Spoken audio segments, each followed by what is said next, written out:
Hello, everybody, and welcome to the latest edition of the A.E.B.G Green podcast, broadcast to you live from beautiful, amazing, picturesque Crystal Lake Studios in Westchester County, New York. My name is Keith Farrell. I'm joined, as always, by the number one Jet fan in the state of Texas, my colleague and co-host, none other than Michael Lagaris. Everybody, Mike, what's up, man? What's up, Keith? What's up, everybody? What's going on, Mike? Fun week. We got, next week we're going to preview the game. We'll get to all that stuff next week. We're not going to talk about Bills Jets this week, guys. Got a few things to get to. We're going to talk about this Jet Giant game, but the Jets look pretty good. Got a W versus Giants, 2-2 in the preseason. We're going to get to all that, all the fun stuff you heard from Aaron Rodgers, talking smack to the Giants. We want to talk about all that. That's so much fun. Mike, talk about this 53-man roster, which we previewed last week. Mostly got it right. A few little surprises here for us in the practice squad as well. But one thing we want to get to, Mike, just right off the top, and if you guys, if you check it on Spotify, guys, or if you saw the image we put out for the show this week, it's all about Aaron Rodgers, Mike, and him living in a dream. And you send me a link to an article which would reference Aaron Rodgers speaking to reporters, and I guess when he was finished speaking to them, they kind of asked him about his experience in New York. Mike, it kind of seemed like one of those questions in the moment, like a throwaway question from a reporter. Hey, Aaron, what are you thinking about New York? How's everything going? Do you like everything? It's a trap. It's just like a throwaway question. And he didn't just give a throwaway answer, Mike. He gave an answer that I think was pretty surprising how in-depth it went, and also how happy it seems, and it shows you also how he's living in the moment. And I don't know if all the Jet fans are listening right now or follow the show or tune in or anything like that have heard this, Mike. So I'm just going to read the quote in full, Mike, if you don't mind here. Yeah. This is Aaron Rodgers here. Specifically Aaron Rodgers' quote. He said, "I told a friend, this has felt like waking up inside of a dream, this whole experience, a beautiful dream. So many times you have a great dream and you wake up and you think, I just want to get back into that, but I can't get quite back into that dream. I've woken up inside of that dream and it's been really, really special. There's a lot of times I've said it before and I'll say it again, where I just look around and say, this is my life. How cool is that? It happens in the locker room. It happens walking out in the fresh air in the sun setting. It happens just thinking what an awesome day it is, or a conversation with Mackay or Billy Turner and catching up with them, a play that happened that was really fun and we talked about. When I'm driving into the city and you hit that spot before you go into the tunnel and you're looking across the city going, how cool is my life right now? I just try and keep perspective every day here, and it's been easy because one thing has happened almost every day that reminds me I'm in the place where I'm supposed to be. And I'm really just loving being here and loving loving the opportunity that I have." So, Mike, I mean, look, there's been a lot of dominoes that have fallen since we've gotten Aaron Rodgers here, with him giving the money back at $35 million, I think it was, Mike. Dalvin Cook coming in, all these positive vibes, his chemistry with the team, with Garrett Wilson, the way it seems like he's trying to lead the team. It's all been great. But a quote like this is like not a normal thing you hear from an athlete. Going that deep into their mind, kind of explaining how they're really feeling in the moment. But I think if you're a Jet fan, you just see how happy he is, just with our past, Mike, with our negativity attached to our past. I don't think Aaron Rodgers is someone, Mike, that gives a shit about any of that. He's here now, and he's trying to create a future for the Jets and a new legacy for the Jets now, and he's appreciating every single day. And the future, none of the Jets' past matters to him. And I think that quote is just absolutely amazing, Mike. I think it sums up kind of how this love affair with the Jet fans and Rodgers has been so far. We'll see what happens when the season starts. But when you hear something like that, Mike, what comes to your mind when you heard Aaron Rodgers say that and how happy he is to be here in New York? I think it's just a new beginning for him. He was living his life in Green Bay, and I think that it just got toxic for him, a place that felt inescapable and where his perspective and his opinions really weren't brought to bear the way he felt they should, the respect that he should have as a future Hall of Fame quarterback. I don't think the office over there at Green Bay really respected him and levied his opinion the way now New York has. Really embraced him completely. And I feel like also the people he works with, the players that he's going to play with, the organization that he's in, he is home when it comes to that. And so all of that put together with the big city lights, and it's just an awesome opportunity for him. And I think he's really, really, really excited because the Jets I've heard Brandon Tierney talk about this. It's like you have the most desperate organization meeting up with an all-time Hall of Famer, and that combination is magical. Yeah. And not only is it magical in that you have this all-time Hall of Famer who's joining this desperate organization, but the desperate organization has weapons and infrastructure and coaching and management to support the Hall of Famer to do something that has not been done, in New York since Joe Namath. So it's incredible for him, for us. It's just like I said, I feel like I'm living in a dream. I could have a bad day at work and just think of the Jets, and immediately I'm happy. Yeah, I know what you mean. Yeah, I think a lot of Jet fans feel like it. We saw Matthias give us a shout out a moment ago. Mike said 12-5 for the Jets this year, man. I hope 12-5. That would be tremendous. I think that might get the division done because that would probably get us a few division wins to get to that record. Mike, back to Rodgers though for a second. A lot of people have said, remember a lot of non-Jet fans, or even some Jet fans that try to be super negative, Mike. They mentioned Brett Favre. And I know you and me have spoken about this. It's not really, I understand the comparison. Brett Favre, Packers legend, comes to the Jets. It's odd. It's a strange dichotomy. These things happen, right? But Brett Favre, when he came here that year, Mike, he threw 22 interceptions that season. He had 22 touchdowns, 22 interceptions. A few years prior to that in Green Bay, he threw 30 interceptions. Brett Favre was not I know he played for Minnesota and had a good year after he left the Jets. Don't get me wrong. But Brett Favre wasn't necessarily the top-level version of himself. And I'm not saying Aaron Rodgers is Aaron Rodgers from 10 years ago, but Aaron Rodgers is still one of the best quarterbacks in the league right now. And you see that when he plays, and you see that when, last year and the year before when they maybe didn't have as many weapons and he still was getting the job done there, winning MVPs out there, Mike, in Green Bay. And I think one of the reasons he's so happy and he has those good vibes is that, like, Paul Hackett he's very close with him in real life. That's his coordinator. He's there with him every single day. And on Hard Knocks, I think a lot of people are getting taste of Hackett's personality, which you could see why he has good vibes with people. He's a funny guy, a quirky guy. He has a lot of energy. I think he's one of the people, Michael, every single person on that show who's coming off the best. Yeah. Off of how, because none of us, I didn't know him personally. I just knew him going to Denver and how it went and didn't go great. And then you hear, Sean Payton try to put him on blast and all that. Then you see his personality on the show. And I think that's a reason Rodgers feels great. Cobb is his best friend. Randall Cobb's there with him every day. And you look at the weapons they have on offense and the way the team, like you mentioned, Mike, has tried to cater to him the best they can. And I don't know how you wouldn't do that. I understand I understand with the Patriots, Belichick a lot of times would make it be about the team. It's not about you, Brady, this and that. But, Brady had input, Mike. I mean, there's no way around that. And so the Packers always seem like you mentioned, Mike, and it was a great point. The Packers always seem like that wasn't, it was always seemed to be like, the Packers are bigger than Aaron Rodgers, and I get that. I get that being your mantra. But when you have Aaron Rodgers in the building, you have to let him know you're going to draft a quarterback. That's right. You have to get a guy from in the first or second round every once in a while and get his input. And I think here with the Jets, obviously, with Cobb being here and Mike with Alan Lazard being here, with some of the other guys we've added, I think his input is valued.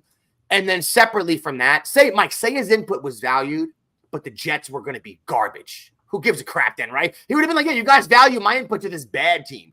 This is going to be, hopefully, Matthias, 12-5. This is supposed to be a good team, Mike. And what you saw, and recently in this game versus the Giants, Mike, the Giants did not play their starters, so we're not going to go too crazy about it. But, we're getting Aaron Rodgers talking smack to Jihad Ward in a second. But you saw kind of the chemistry there with Rodgers and Garrett Wilson already. Yeah. If we're talking about this game, Mike, they had 3 receptions, 30 yards. It was half a quarter. The first play of the game was that 10-yard reception. They had a pass interference down the field as well, and they had a touchdown pass. Mike, so I don't know why. Oh, there goes. That's my sister right there, Kristen Silva, guys. Just so you know, represent Chris. I love you. I don't know why.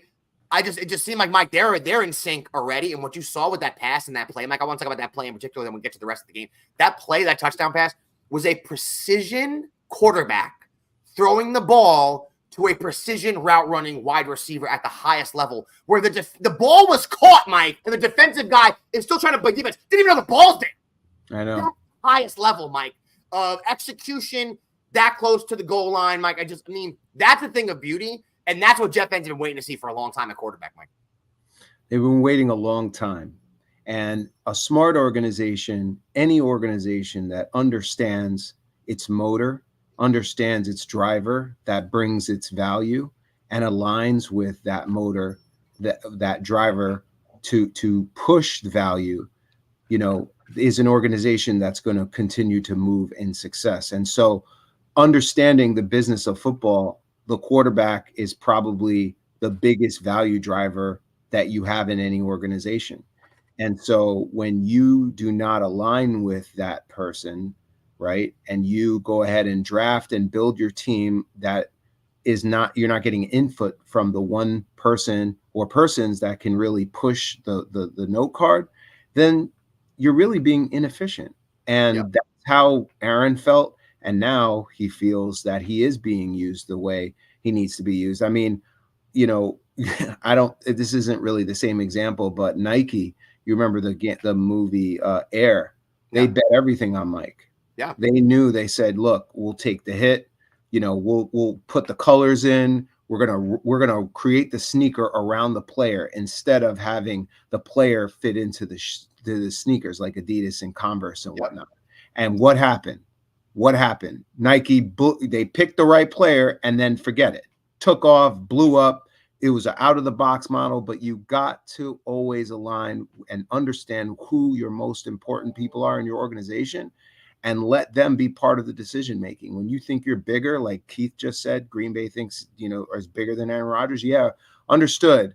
But Aaron's the one that's going to get you to where you really want to be. So I think that's really why he loves New York, because he's got a say. He had a say in the 53. He has a say in the whole strategy and structure moving forward. He had a say, you know, and inputs will have inputs in next year's draft. Sure. So that's what you do. And that's awesome. Yeah. And Mike, when we get into this game, Jets-Giants, 32-24 W, the play I mentioned there to Wilson, I mean, look, Aaron only threw 8 passes. Mike had 5 completions. Like, Mike, did you have the same? Were you interacting with people in the same way? Which was collectively, I think Jet fans across the nation were holding their breath considering what's happened to Sanchez in the preseason 2013. I don't remember what year it was with Chadwick. I think maybe 2005, Mike, when he got injured for 2 times versus the Giants. We played them, and our quarterback got knocked out for the season. A little risky putting him in there, but it's what Aaron Rodgers wanted. So I don't think Salah really had a choice, to be honest. I think he wanted to get. I know Aaron wanted to get out there and get a feel for things with the first team. 5 passes, 8 completions, a touchdown pass to Wilson. He looked great to me, Mike. I don't even think the passes that were incomplete were even his fault. And that play to Wilson, like I mentioned earlier, Mike, what did you think when you saw that? The timing, the execution, Garrett Wilson catching the ball, defender doesn't even know it's there. That seemed like a layup. You know, that seemed easy. And that was against the backups of the Giants, too. I'm not trying to hate on the Giants or disparage the G-men, but that should be what they do, Mike, and I think we're going to see a lot of that this year. Yeah, man, I think the biggest takeaway I took was, wow, Garrett's being used a lot. I think he threw 4 out of the times he threw it, it was 4 out of something. The times that he threw the ball that game, he was really hitting. 3 of the completions for 30 yards were to Wilson. Yeah. In the game. Yeah. So he only had 5 completions. So I think he's going to be heavily used. And I looked at that game. What I took away was, wow, I think Garrett's going to be in the top 10 in every fantasy redraft. He better get. You know what I was thinking, dude? When I was driving today, I was thinking to myself, like, and all Jet fans know this already, but to think how well he did. We've said it a million times, Jet fans, all of us, how well he did last year with the quarterbacks he had. It was just, it's like grading a test on a curve. He could do so much better if he had great quarterbacks. But it's like if you had a car, Mike, and you did a test lap with your car with stock wheels on and a stock engine, and then you're like, all right, well, now let's do the next lap with an F1 engine and the top level tires. And you're like, oh, that's what's up. Like, now you're going to see what Garrett Wilson can really do. He was a rookie last year. You know, he would have, I don't know how much better he could have done, but I think with Aaron Rodgers there, man, you're going to see the full potential. You saw it in this game, like I mentioned, Mike, 3 for 30, first completion of the game to him. They had a pass interference also, touchdown pass. So I thought Zach Wilson looked okay in this game. Now, you finished with a good, and I'm going to get to it in a second, all the PFF ratings, is Zach Wilson actually finished as one of our highest ranked players on offense when it comes to the PFF rating. I think it was around a 78, which is actually pretty good. This game, he looked decent. I thought Boyle looked pretty good, 9 for 11, 2 touchdowns for Boyle, Mike, and came back big time in the fourth quarter to get the W for us. In the game, though, I think the rushing attack, now, they didn't really, I mean, they had Xavier Knight out there. They didn't really go for the rushing attack. They didn't really approach the rush game too much, Mike. Only 41 yards rushing. That's a cause of concern. But I thought Xavier Gibson played really well, Mike. You saw 7 catches, 79 yards from him. Few catches from Brownlee, but he had a big 2-point conversion at the end of the game. Trying to lock the game in there for us.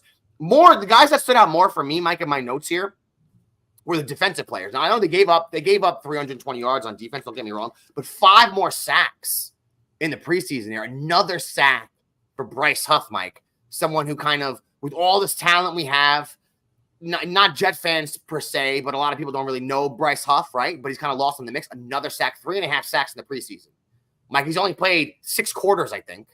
So, I mean, look, you can't play better than, I bet you Bryce Huff, and they drafted McDonald, right? They got Jermaine Johnson. They have all these different players. They have Clemens. They have Lawson. He probably just put the work in the offseason, Mike, because he looks awesome. He's kind of sometimes the Jet fans lost in the mix. Another sack for Jermaine Johnson, who also looks awesome. Now, I know the Giants have their backup line in, Mike, but this defensive line, you've been saying it for a while now, Mike, and we're watching it happen in front of us. Another sack for Johnson, 5 sacks total. He looked great. Defense, I think, looked pretty good. We had the interception return for Eccles. Mike, our highest-rated player on defense this preseason, not Sauce Gardner at a 91. Brandon Eccles at a 91.6 has been the best player of anybody. He's suspended the first game. But that's why when we were saying last week, we know he's suspended, but this guy's going to make the team because I'm not saying he's the best player, but he's just rated the highest so far in the preseason. He's been playing great. You'll see him, I think, week 2, Mike, and week 3. Some more notes to get. Let's see. You saw Michael Carter. The beginning of the game, Mike, just set the tone because he crushed Lawrence Cager. Now, I felt bad for Cager. Used to be a former Jet. He got smashed. Sauce had a good pass deflection. I thought defensively, Mike, the best player on the team in the game was probably Jermaine Johnson. But look, you saw more good from the defense here. I mean, they're 2-2 in the preseason. You saw a lot of good attacks there on the defensive line, especially a lot of good stunts. They got after the quarterback again, Mike. You can't ask for much more than that. And I'm just wondering how they're going to get all these guys in the game in the regular season because all the pieces they have at the edge. I'm not saying anybody is a guy we know is going to get 15 sacks or 20. I'm not saying anything like that, Mike. But I think collectively, they are going to be a problem next year. And I'm just wondering how that breaks down when the season starts, Mike. Yeah, no, they're going to be a major problem. And that was another major takeaway from this preseason is just how aggressive and how diverse and how just absolutely the disruption that we see. This defensive line just wreak havoc on offenses, even though you want to say their backups understood. That's the reason why I feel so high about this team. And that's the reason why I feel very confident about going into week 1 against Buffalo. I think we've already had offers for JFM and I think Huff as well from the Raiders and other teams that have been trying to poach them. But this is what Saleh's vision has always been. And the team is built around his strategy, his philosophy. And I probably go to say the only defensive line that may be better than ours may be the Eagles. Eagles, yeah. Tremendous. But outside of them, we're a problem. And it's because we have, like you said, we have so many players. We have people like Michael Clemens who are just like backups. And that guy could start on half the teams in the league. Yeah. It's ferocious. And Quinnen being the linchpin to everything, because if this guy is wreaking havoc up the A gap, and then you got your ends just screaming off the sides, I don't know how you're going to deal with the New York Jets moving forward. So it's exciting, man. We got something special going on. Yeah, we're gonna get to. I have a little piece for you guys next week. Me and Mike are going to get into. Just kind of, just going through this last decade to show, just to kind of put in perspective for Jet fans how we got here, and just to live in the moment and appreciate this year so much. And it really did start. This team we have right now, this great roster and this great team that we're ready to maybe make a Super Bowl run, Mike, really started with 2019 with that pick of Quinnen. And that was a McCagnon pick, don't get me wrong. But that draft pick, he's kind of the linchpin of that defense, like you said. And he was the pick that we grabbed, and he turned out to be great. We re-signed him. So much positivity around that, Mike. But I want to mention something with Huff, Mike. You know why team's trying to grip him? Preseason ranking on PFF for Bryce Huff, Mike, 85.9. And when you go PFF rankings, when you get above a 70, that's pretty elite. Above a 75 is usually the best players. If you're in the 80s, that's ridiculous levels. It's a preseason. It is what it is. But also Quentin Jefferson, Mike, came in at 87. Killed it in the preseason. Our boy Quentin Jefferson, we know he's more of a gets after the quarterback more than a run stuffer, so he was great. But our 2 highest ranked players, like I said, on PFF, Eccles and Sauce, they both played really good. On offense, the highest ranked player we had on offense, Mike, Aaron Rodgers. I know he only had 8 passes, but hey, that feels good, right? Aaron Rodgers, second highest ranked player on the. Listen to this, Jet fans. Lower everything else around you. Listen to this. The second highest ranked player on offense on PFF this preseason, Mekhi Becton, with an 80. All right, guys. So very interesting. Okay. And this is one of the criticisms we've had, is just not so much his play on the field. Because when he's played, you've said it, I've said it, every Jeff fans, he's played pretty good when he plays. He's just not out there. But he has fought through whatever issues he had with his knee 6 weeks ago. He's been out there every practice. He's built up his stamina. He's earned the trust of the coaches. He's now the starting right tackle. And when you see your starting right tackle is messing around with an 80 rating there, that makes me feel pretty good. We'll see what happens to the left tackle, Mike, as the year goes on. But Mekhi was our second highest ranked guy. Third highest ranked guy on PFF, Mike, Zach Wilson with a 78, which makes you feel good too. Excuse me, I'm sorry. Gary Wilson was third at a 78. Zach Wilson's fourth at a 77. So for some people that said they didn't see progress, they didn't see what they wanted to see, that's the highest ranking he's had in PFF over any span, preseason or regular season, in his entire life. People don't understand how bad he's been. Yeah, I mean, that's what I'm saying. Things have to be put in context. And Mike, even though our boy Brownlee, you see the last game, 2 catches, 25. He hasn't, in the game before that, he played versus the Bucks. He did pretty good. But Mike, 77 rating on PFF for Brownlee. I mean, that's right behind Gary Wilson. So I know you can take PFF ratings for what you want. It is a decent barometer, just at least, Mike, that the player is doing the right things. Yeah, because that's the type of rating, guys, that'll go down if the player runs the wrong route, isn't where they're supposed to be. You know, it's those they take into account a lot of things that have to do with the players, things that are not in their control. It's not in that ranking. Yeah. So when you see a 77 for that, that's pretty good. I mean, you give some confidence, Mike. And last week, Mike, you and I spoke about the 53-man roster. We're going to chat about that real quick in the practice squad, guys, and then we'll get out of here. We had some surprises here. I think a few of them, Mike. When we go through the 53-man, I think Gibson and Brownlee both made the squad. Yep. Now, I thought that would happen, but it might be a long shot, but they actually both did make the squad. At linebacker, Mike, hold on one second. Here we go. At linebacker, you had Zaire Barnes and Chaz Surratt both make the squad. We weren't sure. Now, we thought Barnes would make it. We were kind of iffy, maybe not. They both made the squad. You said Chaz Surratt, I said Barnes, and they both made the team. So yeah, man. I think where they cut some of the fat was that corner. The way that it shook out was pretty interesting, Mike, with the 53. Was there any surprises to you when it comes to offense, defense, overall with the team? Well, again, the initial 53 that wasn't really emblematic of what the final 53 was going to end up being, because there was some roster gymnastics. You know, they cut Bodden, they cut Morstead. Obviously, they knew they were going to be bringing them back, but, you know, because when you put people on the 53, then you could throw them on IR like Kenny Yeboah. I thought Kenny Yeboah making the squadron I was a little bit surprised about that. I thought everything ended up the way I expected it to. You know, Mike, one other one to mention, Irving Charles making the squad. Yeah. Ace. That was a surprise too. Yeah. Considering they kept 2 rookie receivers and him. Yeah. That's a curveball. That was Corey Davis helped him out big time, I think. Absolutely. But we'll see. I mean, I think the running backs fell the way we thought they would. You know, I thought the offensive line, defensive line structure was going to be exactly right. And then, you know, Tony Adams being a starter, you know, we were talking about that early on. So I think we did pretty well as far as, you know, predicting the roster and where it ended up. Our team we didn't have any waiver claims. Okay. Not one waiver claim. And our team was the second highest poached team of any team coming off waivers. So think about that. Wow. Our team, there was nobody off waivers that we wanted to grip, right? So we were like, yo, we're good with our people. And then our people we let go, mad people were just they got grabbed out. So just think about that when it comes to talent. I mean, the Jets are never usually that. Usually we got mad waivers in, you know what I'm saying, trying to bolster up that practice squad. Yeah. You know what I'm saying? But we've got a pretty good thing going on now.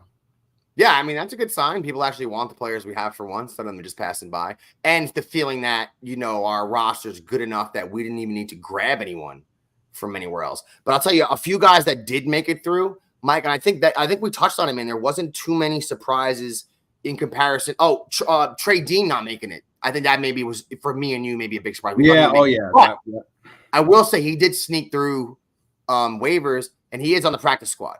Yep. So we have Dean on the practice squad. We have Boyle on the practice squad right now. And we got Zach Kuntz on the practice squad, which seemed like he was we've been saying it, he seemed like he's a 7th round pick. So he seems like a guy that's kind of cut out for the practice squad for this year, get some fundamentals down. He can practice with the Jets now the whole season.